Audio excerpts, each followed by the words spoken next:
Hello everyone, in this video we're going to be looking at the first three questions of paper 1 from Edexcel from 2019.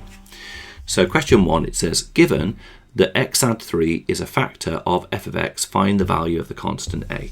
So if x add 3 is a factor, then that implies that f of minus 3 is going to equal 0.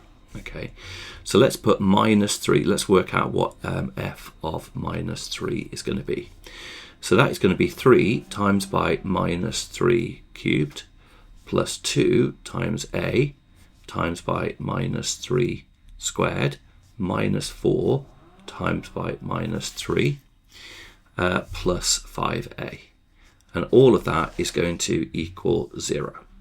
So that is going to give us, what is that going to give us? That is going to give us 3 times by minus 27. So 27 times by 3 is going to be, that is going to be minus 81. And then the next one we're going to have plus 18a from that one. Then we're going to have plus 12 and plus 5a, like so. Now let's collect our like terms. So that's going to go to 23a when we add those two together. And then minus 81 add 12 is going to equal minus 69. So minus 69. So therefore this is equal to 0. So we can say that 23a is going to equal 69. So therefore a is going to equal 3. So we found that the value of the constant a is 3, and that is question 1 done. Okay, let's have a look at question 2 here. So it says figure 1 shows a plot of part of a curve of the equation y equals cos x, where x is measured in radians. Diagram 1 on the opposite page is a copy. Okay, use diagram 1 to show why the equation cos x minus 2x minus a half equals 0 has only one real root. So a very popular kind of idea, this. What we need to do is rearrange the equation. So at the moment we have cos x minus 2x minus a half equals 0.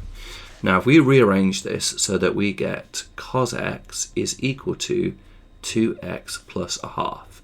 So I've just taken the minus 2x and the half over to the right hand side. Now let's think about what this looks like when we represent this on a graph. So if we draw, here's our cosine graph from the question. And we've got 2x add a half, okay? So 2x add a half is going to be a graph that's going to have like a gradient of 2 and it's going to go through a half. So it's going to be something like that there.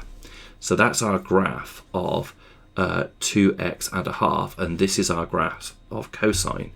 And you can see that they only intersect at one point. So therefore, that's what we would be doing for part A, to use the diagram to show that there is only one real root, because they only intersect at one point. Part B, it says use the small angle approximation for cos x to estimate the value of alpha to 3 decimal places.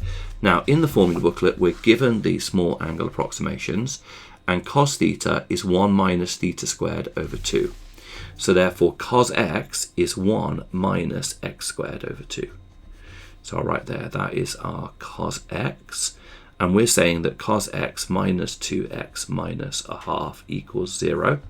So our small angle approximation is going to be 1 minus x squared over 2 minus 2x minus a half is going to be equal to 0. So this is what we've got to solve. So let's times everything by 2 just to get rid of all these fractions. So that's going to go to 2 minus x squared minus 4x minus 1 equals 0. Let's get everything over the other side. So that's going to give us x squared plus 4x. Dealt with that one, dealt with that one. 2 take away 1 is going to be 1, and take it over the other side is going to be minus 1. So basically the solution, this alpha, is going to come from solving this quadratic equation. It's not going to factorize, so we can put this into our calculator, and when we put it into our calculator we get the two roots are as follows. X is equal to 0.236, or x is equal to minus 4.236. And we can see from the graph that we've got a positive value of x, so we do not want this solution. So the correct solution to 3 decimal places is going to be x is equal to 0.236. And do remember just to make sure that your calculator's in radians for that one. Okay, last question for this video then is question 3 on this paper 1 from 2019 for Edexcel. Y is equal to 5x squared add 10x over x add 1 all squared. Show that dy by dx is equal to a over x add 1 all to the power of n, where a and n are constants to be found. So this is going to be the quotient rule. So u is going to be 5 x squared plus 10x. Therefore, u dashed is going to be 10x plus 10. V is going to be our x plus 1 squared. And when we differentiate that, v dashed will be 2 times x add 1. Technically times 1 from the chain rule, but we don't really need to worry about that. That's just going to be 2x add 1. Okay, now let's think about subbing this. Remember, the good thing is we're given the quotient rule in the formula booklet, albeit in function form. So that's going to be, how I think of it, is u dash v minus u v dashed over v squared. So I'm going to think of that as u dashed v minus u v dashed over v squared. That's going to be our expression for our dy by dx. So we can sub in now. So u dashed is going to be 10x plus 10 times by v, which is x add 1 all squared, minus u, which is 5x squared add 10x, u times by v dashed, which is 2 times x add 1, all over v squared, which is x add 1 all squared. Okay. Now, from here, I guess we ought to, let's see what we can do in terms of factorizing things to make our life a little bit easier. It looks to me like we can take out a factor of x add 1. And I think we could also take out a factor of 10 because we have a 2 here and we have a 5 there. So let's do that. Let's take out a factor. Well, actually, first of all, before I do that, I'm going to basically take that 2 into here so you can see that more clearly that there is a 10 there. So that goes to 10x squared plus 20x times by x add 1. I've just done that because I think that just makes it a little bit easier to see why I'm taking out a factor of 10 and x add 1. Okay, so we've got here 10x add 10 all over x add 1 all squared. Right, so let's now take out our factor of 10 and x add 1. So 10 and x add 1 is going to come out. So 10, open bracket, x add 1. What will that leave? Okay, that's going to leave x add 1 there when we've taken out a factor of 10. And we're still left with this one of the x add 1s from there. And then we're going to have minus, this factor of 10 has come out here now. So that is going to be x squared plus 2x. Yeah, that's going to be x squared plus 2x. And then that's going to be times by x squared plus 2x times by all the x add 1s come out. So that's not going to be there. That seems fine. So we can close that bracket.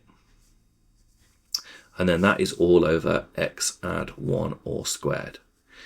Okay, now what else can we do here? I think basically let's expand all of this and collect like terms in this expression that we've got written in the square bracket. So expanding all of this and collecting like terms for our expression in the square bracket, what's that going to give us then? So when we do that, that's going to go to x squared plus 2x plus 1. So that's that bracket expanded. Okay, and then we've got here minus x squared minus 2x. So all I'm doing here is just simplifying the square bracket. So x squared take away x squared is going to cancel out. That's super nice. Plus 2x take away 2x is going to cancel out. That is also nice. We're just left with 1. That's really good then. So we've got 10, open bracket, x add 1, times by 1 now, over x add 1 squared. So this bracket is just 1, so it's not really doing anything anymore. And this x add 1 can cancel with the squared. And then we have got, oh, hang on, let's think about this. So when we had this, our v squared, we have to actually square that there. So that is actually x to the power 4. So let's just go back. Yeah, we did have it. I did have it written there as x add 1 squared squared.